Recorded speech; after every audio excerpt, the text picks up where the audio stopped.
Good morning, and welcome to Unfiltered Vision News.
Good morning, and welcome to Unfiltered Vision News, bringing you the news unfiltered Monday through Friday. Thank you so much for joining me here this morning. And today is our Prayer with Friday, and it is also Juneteenth. So happy Juneteenth to those out there celebrating. And for those of you who haven't heard about it, or maybe, I don't want to say at odds with it, but just don't understand it, just understand that it marks a celebration in this country where there were still those who had not yet been told or knew about the Emancipation Proclamation, and they had still been enslaved some years later after the proclamation. So it is really to celebrate those who finally found out and who are no longer enslaved. Even though, if you've watched my show, I still find that somewhat questionable today because I think they are still trying to use slavery in a way that is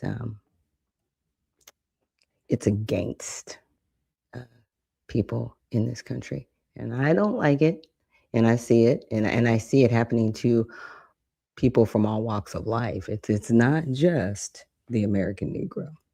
I can see it happening to other people. And so I want to make sure that I do my part to make sure slavery is completely eradicated and no one has to have that over their heads. But again, happy Juneteenth. And thank you guys for joining me. So we're going to start with our honoring God with our body. So let me get that on the stage. And God, please guard our mind and our thoughts. God, help me to fix my thoughts on what is true and honorable and right and pure and lovely and admirable. So I will think about things that are excellent and worthy of praise. God, please protect my ears and help me listen to your voice. God, help me to be quick to listen, slow to speak, and slow to become angry. God, please protect my eyes from sin's damage. God, I make a covenant with my eyes not to look lustfully. God, please speak life over my mouth. God, set a guard over my mouth. Lord, keep watch over the doors of my lips. God, please help my hands to serve generously. God, help me to do good to everyone, and especially to those who belong to our family in the faith. God, please protect my reproductive organs and help me to honor you, God, with purity. God, help me to honor you with my body. And God, please protect my feet as I walk along your path. God, let your word be a lamp for my feet and a light on my path. And that is something, if you joined us here on Unfiltered Vision News, that is something I definitely try to share daily, just to get our hearts and our minds set right. for the day as we go forward with a lot of this news. So let's start with X, our trending topics on X. Now, this one is it's a little bit of controversy.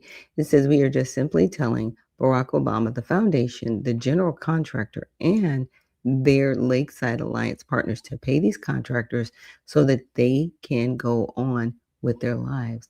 So, President of the African American Contractors Association, Omar Sharif, demands answers.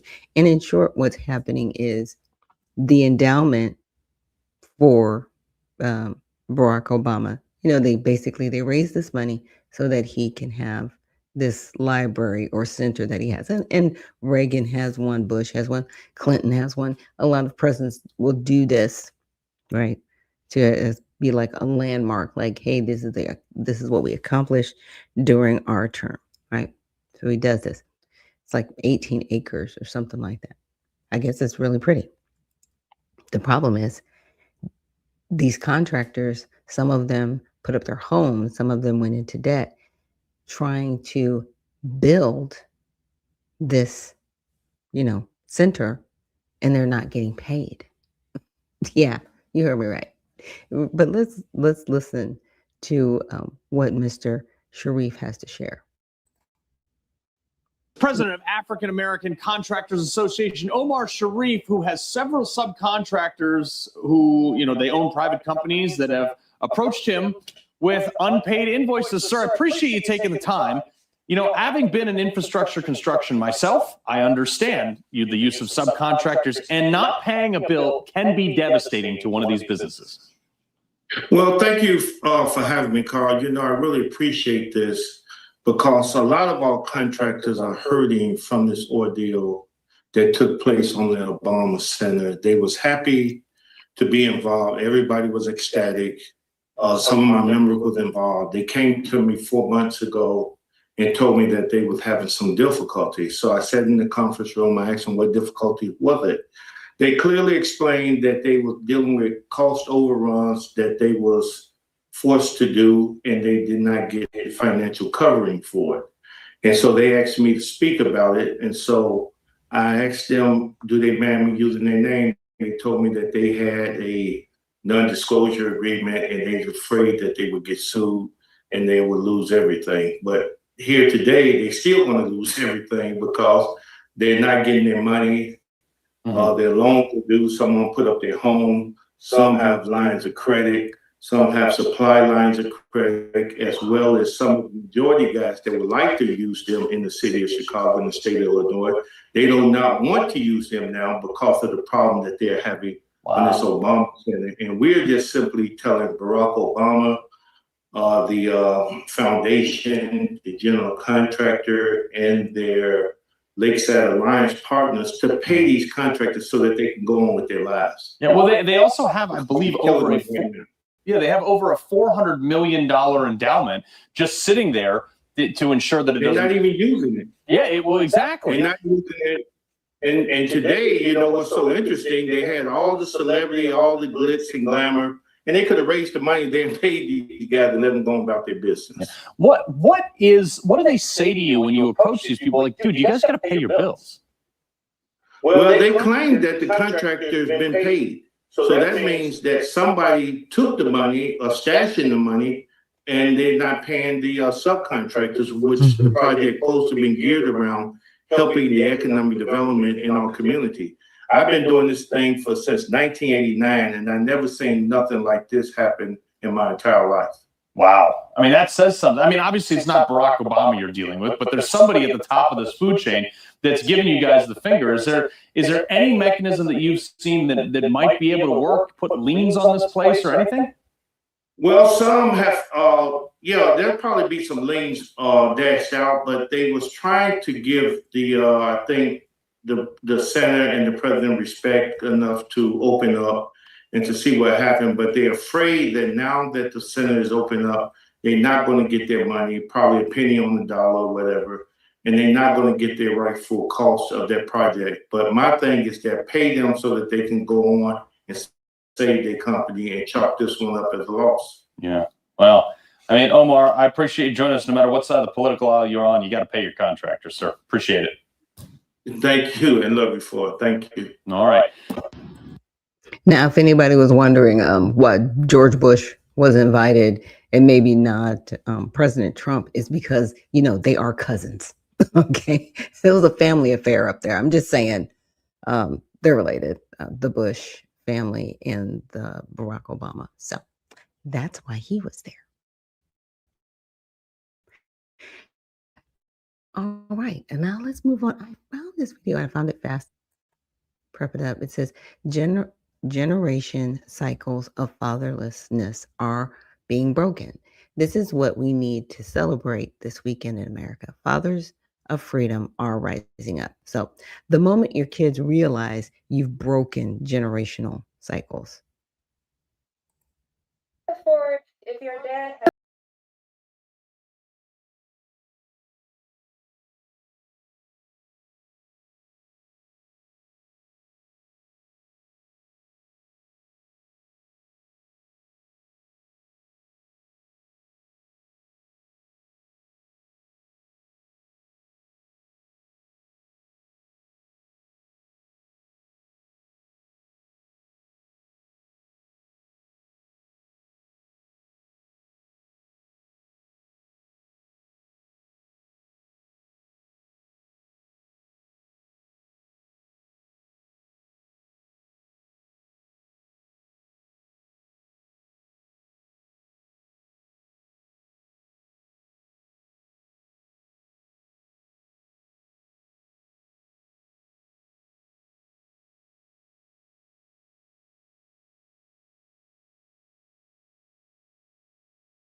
Yeah. And these are the things that we need to do more and see more.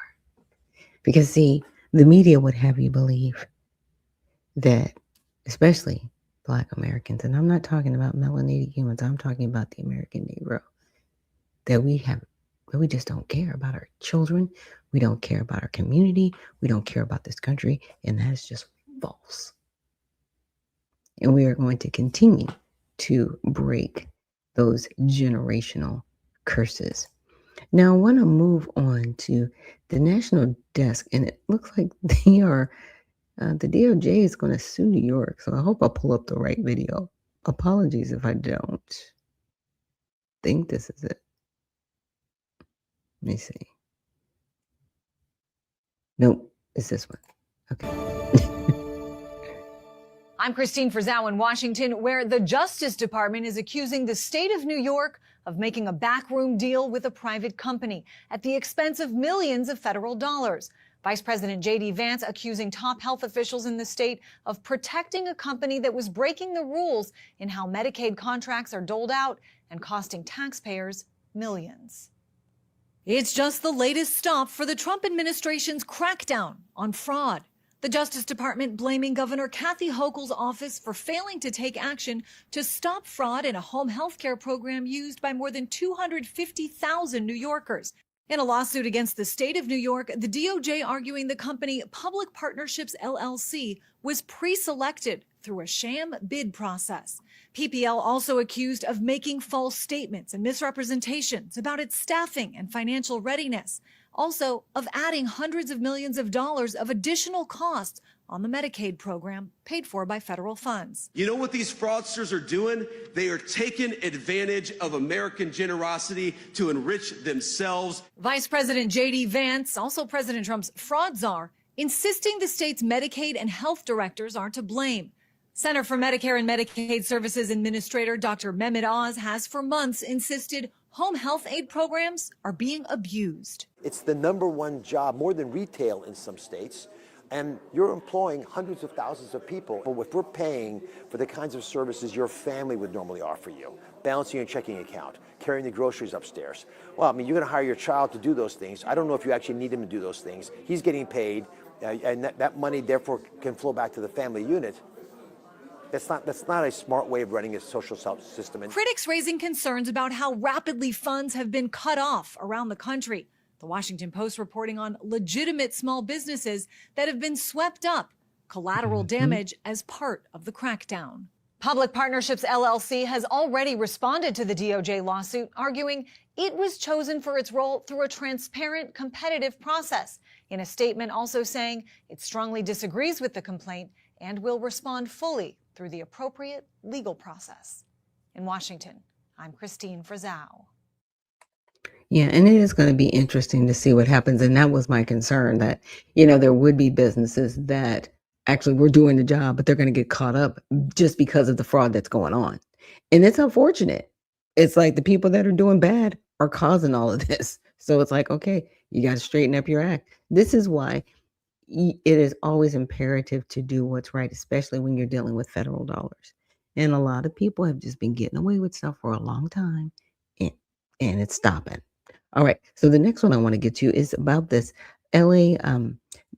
Okay. So Los Angeles wants non-citizens. They're putting up a vote for the citizens to allow non-citizens to vote in just local elections. So not the, I want to say not the state or federal elections, but just the local elections. So like your mayors. But I was like, how are the ballots separated? Because most of these elections, it's like a whole ballot. So really? So there's like all these special things going on? So there's special ballots for non-citizens. Let's check it out. Voters in city elections, the city council took the first step toward giving non-citizens the right to vote. The proposal will appear in your November ballot. Sounds controversial. Yeah. Here to break down the measure is the director of the Los Angeles Initiative at the UCLA Luskin School of Public Affairs and former city council member Zev Yaroslavsky. Thank you so much for being with us this morning. Good to be with you this morning. All right. Yes, We know it's early, Zev. Thank you. Let's talk about this measure, though, that asks voters to give the city council the power to approve a law asking non-citizens to vote. Voters will see the measure on the November ballot now. It's based on the idea that anyone who lives in the city and contributes should be able to vote. Do you think voters will approve of this? I have to believe this is controversial. Yeah, I suspect it's controversial, and I don't know what the odds are of it passing or not. The city council yesterday took the first step towards doing that. I think there's some reticence about it on the council. I watched the debate yesterday. I think they're going to have to deal with a number of logistical problems because we're talking about non-citizens. How do they register to vote? How does the county registrar handle this? Because they handle all the elections. How do they discern who can vote just on the local races? That's what they're talking about. They can only vote on the local races. So like on the election 2 weeks ago, the governor's race would not have been, they would not have been able to vote on it. Yeah. So how does the registrar differentiate between that and a city council race? So I think there are a number of issues that have to be resolved before they can even execute this. Approval, first of all, the voters are going to have a chance to weigh in. They have to decide to do it. Right. Whether they will approve it or not is up in the air. I don't know. I suspect it'll be controversial. Secondly, if they do approve it, that only gives the city council the authority to do it. The city council would then have to execute that plan. And that could take some time. Interesting. And as you're pointing out, a lot of logistics would have to be worked out. Okay, a proposal that did not move forward, but that's getting a lot of attention, is aimed at expanding the city council. Right now, from 15 members, it would be to 25, but the Rules Committee said that measure needed. Okay, so I'm gonna remove it. Los Angeles is wild. Okay, so I ran this through Grok, and I wanted Grok to basically check it and do a non-biased. I want a non-biased answer, right? I don't want a biased answer. I want a non-biased answer. Just give me the facts, right? So here's what I put in Grok. I said, recently, Los Angeles has put forth a policy to allow individuals that are not United States citizens to vote in local elections. Is this a violation of state and federal constitution? In my opinion, it is, because the only individuals, according to our constitutions, federal and state, are Congress. Congress can only change immigration law of what's allowed and what's not, right? So I said, also, does this show that Los Angeles has been in violation of Title 8, Section 1324, which is harboring illegal aliens, giving shelter and other protections, sorry for the space, to undocumented individuals. Please give an unbiased response based in facts, not talking points. So it says no. Allowing non-citizens to vote in local elections is not a violation of the U.S. Constitution or California Constitution as currently interpreted and practiced in some jurisdictions. Here's the key phrasing. How they are interpreting it and how they're practicing it is different than what is legally what it's supposed to be. That's my opinion. I'm just giving my opinion right now. Okay. So though it is a contentious policy change requiring voter approval in Los Angeles and subject to legal challenges, which in my opinion it will be, because like the commentators were saying, the newscasters, they were like, the logistics around this, are you kidding me? So you have 100,000, and that's a low number of non-citizens. Where do they vote? How do they vote? What do their ballots look like? Are their ballots going to be just thrown in with everybody else's ballots? Like, right? You know what I'm saying? Like, it's the logistics, thinking this all the way down the chain. It's not just like, oh, you get to vote now. Just go into the booth. No, they can't do that because they can't vote in state elections, right?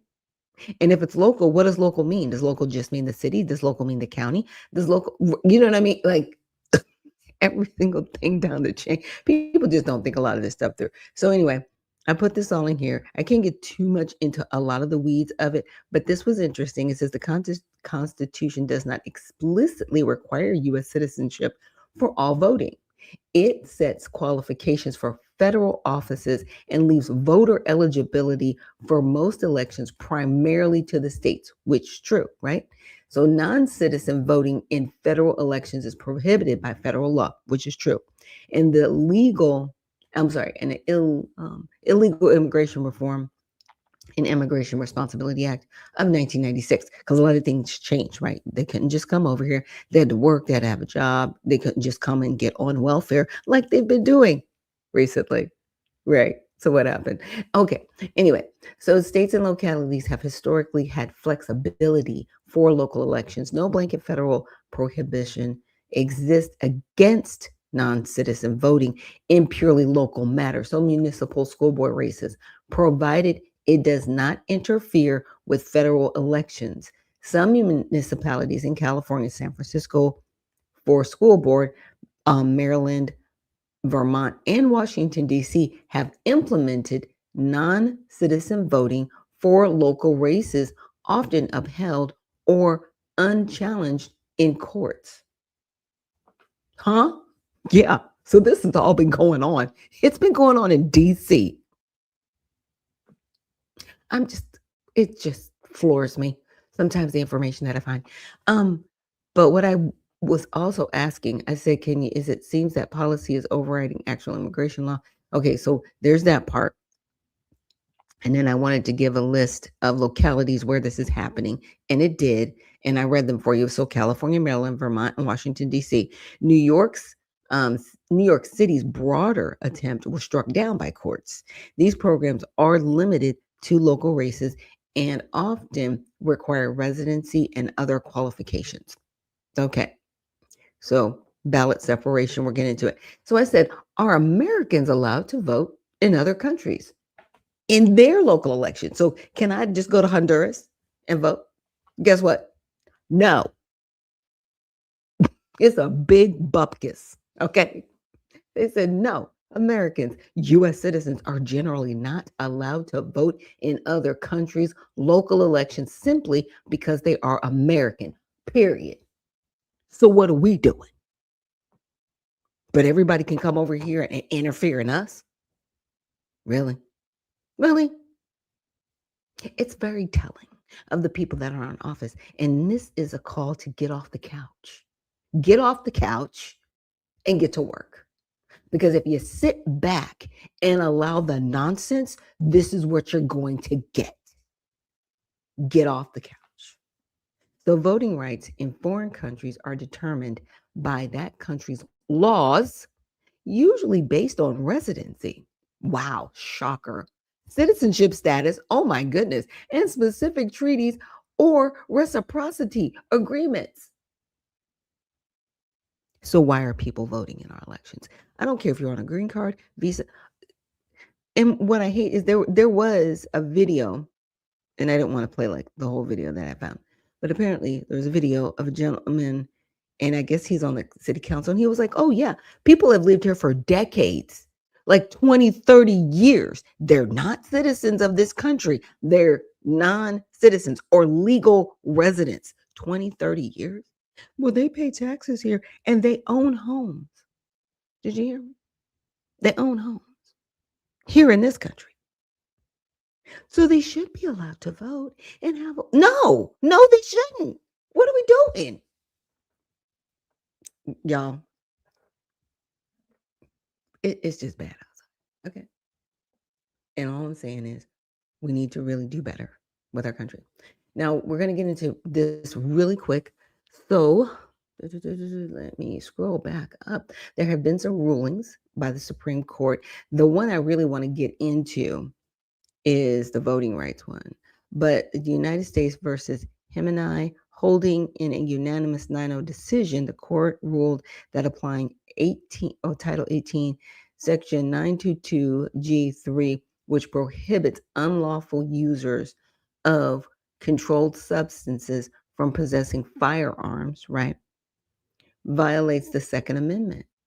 Wow. So historical analogs supported disarming only those with extreme intoxication, impairing self-control, not routine users of substances like marijuana.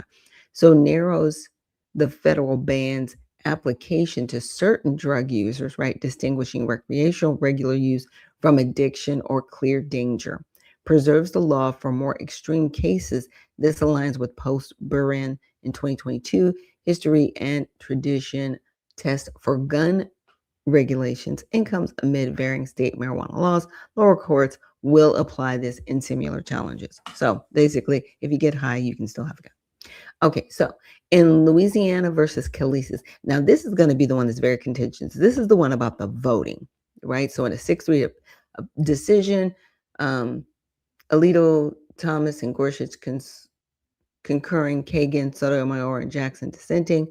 The court held that Louisiana's congressional map, which created a second majority Black district to comply with Voting Rights Act VRA Section 2 concerns, was an unconstitutional racial gerrymander, right? And everybody knew it. Okay, compliance with Section 2 did not require it, and race predominated without sufficient justification. The ruling narrows Section 2's application in redistricting, emphasizing that partisan considerations can explain map drawn and that intentional race-based drawing requires strict scrutiny. So here are the effects. Strikes down the map. Okay, so the map of Louisiana has been stricken down. States have more leeway in redistricting if they can cite non-racial partisan rationales. And that's what happened in Texas. They were able to show, hey, more people are voting Republican. So a lot of these districts have actually flipped, and we need to redraw some of these districts because the amount of people that are voting, right? So to keep the representation even with the amount of people. You don't want somebody, it's got 10 million people over here and somebody's got like 200 people over here. It's just making, it's just drawing the district so there's not this consolidated area. And a lot of people say, but we need those consolidated areas so we can have, better representation. Right now, the way our Congress is, the House and Senate, our representation is horrible, in my opinion. I might be able to pick out 10 of them that I would keep. Everybody else, you're fired. You gotta go. But that's just my opinion. So it strikes down maps. It critiques. Critics argue it weakens VRA protections against vote dilution for minority voters. It has prompted or enabled map challenges in some states ahead of elections. Okay, so we've got United States versus Scrimetti. Okay. Oh, and this is about it bans certain gender affirming medical interventions, puberty blockers, cross-sex hormones for minors treating gender dysphoria. The law classifies based on age and medical purpose, not sex or transgender status. So it reserves rational basis review. Okay, so what it does is it allows similar state bans on these treatments for minors to stand. Okay, so I think they challenged it in others. They were challenging it like, you can't do that, and they're like, yeah, it stands. They can ban this stuff. So if it's banned in Georgia, it's banned in another state, that's it. And they do not have to buckle or comply with the nonsense. And I'm glad. I'm okay with that, because children should not be dealing with this. What is going on? It's crazy. Does not directly affect adults or non-banned care. Narrow ruling tied to the record of medical context leaves room for future challenges. Okay. Let's see. Learning Resources Inc. versus Trump. Let's see what's going on here. The court ruled that the International Emergency Economic Powers Act. Okay, this is on the tariffs. I think we all knew about the tariffs, but let's see.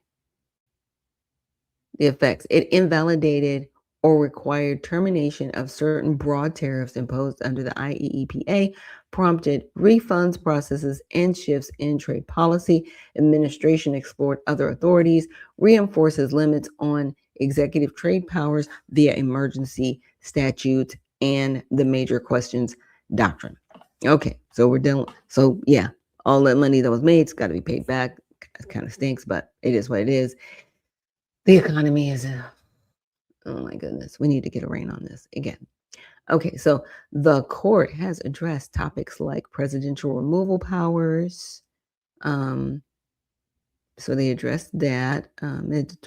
Major cases on transgender, sports participation, birthright citizenship challenge, and other executive immigration issues remained pending or recently argued. So we're still waiting on some of this stuff. So I said, for the case in Louisiana, some argue bias. However, can you outline what it will look like going forward in a sample of demographics that would be affected? So going forward, it narrows the Section 2 enforcement, right? States face lower risk of court-ordered majority-minority districts. Challengers must show stronger proof that the maps were drawn to intentionally dilute minority voting strength because of race, not party. Okay.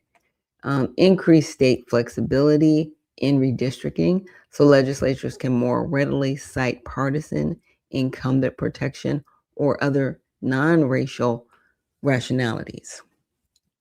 I'm just telling you, the race thing, it comes back to bite you in the butt. Don't play the race game. It's bad. It's a bad thing. Litigation shift. More challenges will likely focus on state constitutions or equal protection claims, and the timing before the 2026 election changes depend on state actions and court stays. So Texas was one of them. And the demographics are interesting because Texas has a large growing Black population, 13 to 14%, Hispanic. It's 40% of the population driving most of the growth. So we're definitely not the minority majority in Texas. I'm just saying, what are we talking about? So high Hispanic CVAP in South Texas districts like the 15th, 16th, 28th, and 34th.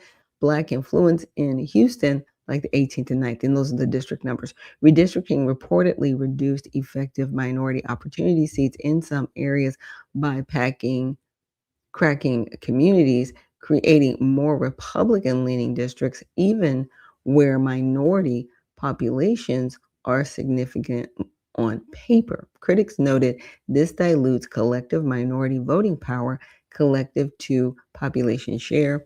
Supports emphasized partisan performance and compliance with equal population rules. The whole thing with the gerrymandering thing has always confused me, because it's like, why can't people just vote and be represented? Why does it always have to come back to race? And why are you guys in such a fight and a rush to pit people against one another, right? Do your job. Be the servants that you're supposed to be for the people that you claim you want to represent at the federal level. In my opinion, you don't want to represent everybody. You just want to be up there for yourself, to make TikTok videos and to grandstand and to be horrible and to take money from these corporations that want your vote so you don't even have to listen to the people that you said you wanted to represent in the first place. What are we doing? And you want to call other people fascist? You are the fascist. Because whenever you, senators, allow corporations to be in partnership with you and rule over the people, because that's what you're doing right now, you're the fascist. All of you, every single one of you. If you have taken $1 from a corporation and you are sitting in a seat, House or Senate, you are the fascist. Go ahead and read Thomas Jefferson's Federalist Papers 19. It'll tell you everything you need to know. Okay? About fascism. Yeah. Y'all are wild. And the last one that I wanted to hit, and I'm gonna get this video, and we are going to end our broadcast for the week. The NDAA, which is the National Defense Authorization Act, is an annual U.S. federal law that authorizes funding, right, levels, policy, programs, and activities for the defense, for the Department of Defense, military services, and related national security measures. It is one of the largest and most important pieces of legislation Congress passes each year, right? So it covers it again. It just kind of outlined it here. Now, this is very controversial what's happening right now. Section 224 of the fiscal year 27 NDAA, and this is the House version, so it hasn't passed yet. Its core purposes establishes a formal framework to deepen, institutionalize U.S.-Israel defense technology collaboration. What? Moving beyond traditional military aid toward integrated R&D, industrial cooperation, and technology integration. This aims to accelerate adoption of Israeli innovations into U.S. systems and strengthen joint capabilities against shared threats. What? So now we just don't even, so we're just not even in the United States anymore. Really? So we're just gonna, start combining our intelligence and our military capabilities with other countries now? If this passes, everybody's going to prison. I'm sorry. I'm ready. Y'all need to be in Leavenworth. Okay? This shouldn't even be on the table. This shouldn't even be a conversation. But they have introduced this in the House to go to the Senate to be passed, to be signed by our president. The nonsense. And we have to remember that this is a majority Republican House and Senate. So this is your mess. And this is a mess. Claiming we'll be safer. Artificial intelligence. No, shut it down. Shut it down. Right now. Y'all are out of line. All of you. Every single one of you. Republicans and Democrats, you're all out of line. All of you. And every single one of you in there, in my opinion, needs to be put into prison, and we need a completely new Congress. And I'm talking about the aides too.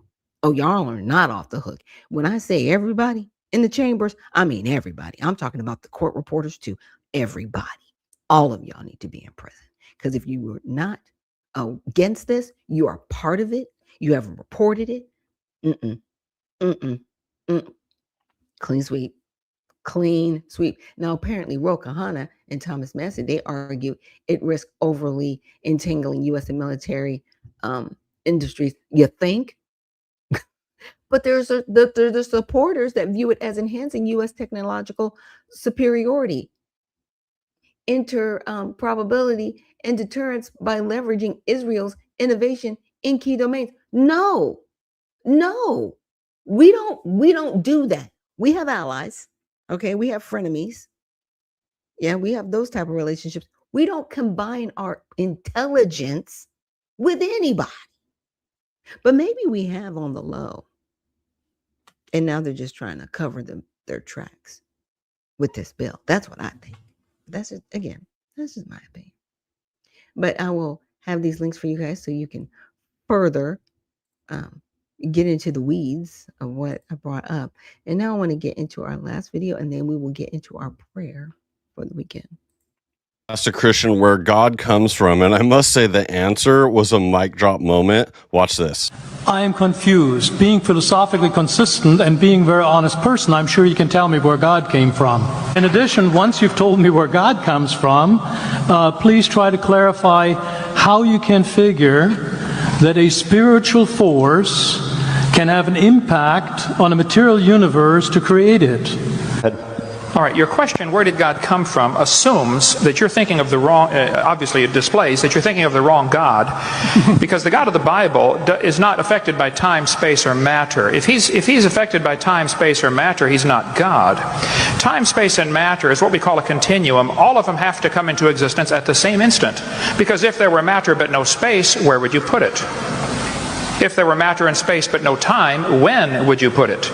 You cannot have time, space, or matter independently. They have to come into existence simultaneously. The Bible answers that in 10 words. In the beginning, there's time. God created the heaven, there's space, and the earth, there's matter.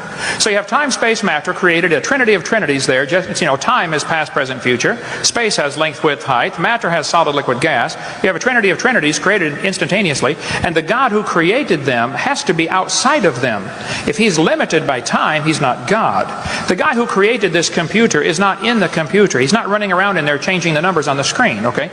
The God who created this universe is outside of the universe. He's above it, beyond it, in it, through it. He's unaffected by it. So the concept that a spiritual force cannot have any effect on a material body, well then I guess you'd have to explain to me things like emotions and love and hatred and envy and jealousy and rationality. I mean, if your brain is just a random collection of chemicals that form by chance over billions of years, how on earth can you trust your own reasoning processes and the thoughts that you think? Okay, so your question, where did God come from, is assuming a limited God. And that's your problem. The God that I worship is not limited by time, space, or matter. If I could fit the infinite God in my 3-pound brain, he would not be worth worshiping, that's for certain. So that's the God that I worship. Thank you. Follow for more truth. Yeah, mic drop. That was complete mic drop. I was like, I am impressed. But he's not wrong. Because if your God is limited, that's the bigger question, right? Let's go, God, in prayer. God, thank you so much for this Prayer with Friday. Thank you so much for just this week. God, just carrying us through the week, through the ups, through the downs, through the pains, again, the highs and the lows. We're just thanking you for everything that you're giving us, everything that you're going to do, and everything that you have done.